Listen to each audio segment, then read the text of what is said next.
वाल्मीकि सतनाम को जो सिमरे मन लाए, सच्चे नाम के जाप से भव सागर तर जाए। जय वाल्मीकि। सिमरन का अर्थ क्या है, इसे कैसे किया जाना चाहिए और इसके क्या लाभ है?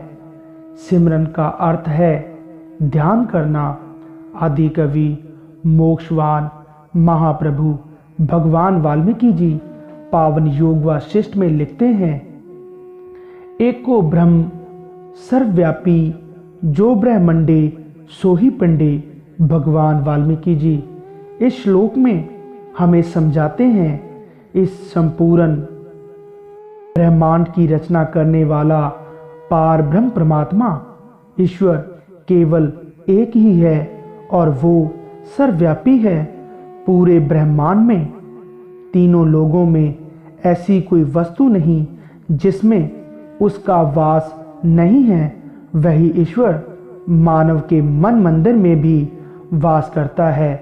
तो इस तरह सिमरन का अर्थ है उस पार ब्रह्म शक्ति को हमेशा याद रखना और उस सत स्वरूप परमात्मा का ध्यान करना, उसकी होंद को अपने अंदर बाहर हर जगह महसूस करना, उसका मनन करना, ताकि हमसे अनजाने में कोई पाप ना हो जाए, ना ही हमारी वाणी से और ना ही हमारे कर्मों से किसी को कोई चोट पहुंचे। यही सिमरन है। सिमरन क्यों करना चाहिए? सिमरन करने से, भाव ध्यान करने से मानव को ईश्वर की प्राप्ति हो जाती है और मानव जन्म और मरण के चक्कर से मुक्त हो जाता है। वह कभी भी जन्म और मरण के बंधन में नहीं पड़ता। सिमरन कैसे करना चाहिए?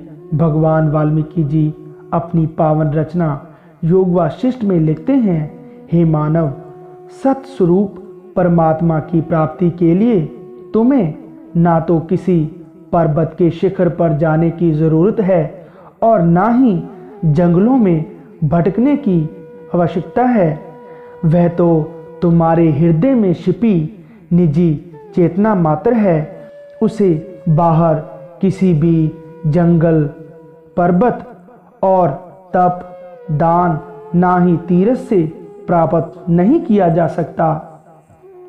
हमें समाज में रहकर ही अपना शुद्ध जीवन व्यतीत करते हुए मन में उस पार ब्रह्म परमात्मा की होंद को महसूस करते हुए उसका ध्यान करना चाहिए। जो मानव बाहर की भटकना को छोड़ इधर उधर तीर्थ करने की बजाय आत्म विचार करता है, ध्यान करता है, उसे ही ईश्वर की प्राप्ति होती है। सिमरन के लाभ, जो मानव संसार सागर में रहकर भी उस पार ब्रह्म सत स्वरूप ईश्वर का निरंतर सिमरन भाव ध्यान करता है, वह मानव परम आनंदित हो जाता है। उसके सब दुख कष्ट मिट जाते हैं। भगवान वाल्मीकि जी पावन योग वशिष्ठ में ये श्लोक उच्चारण करते हुए हमें समझाते हैं, जैसे जल में स्थित कमल जल से निर्लेप रहता है, तैसे ही वह मानव संसार में रहते हुए भी संसार के सब दुख कष्ट और व्यर्थ की चिंताओं से निर्लेप रहता है। उस मानव के सब दुख कष्ट और चिंताएं नष्ट हो जाती हैं।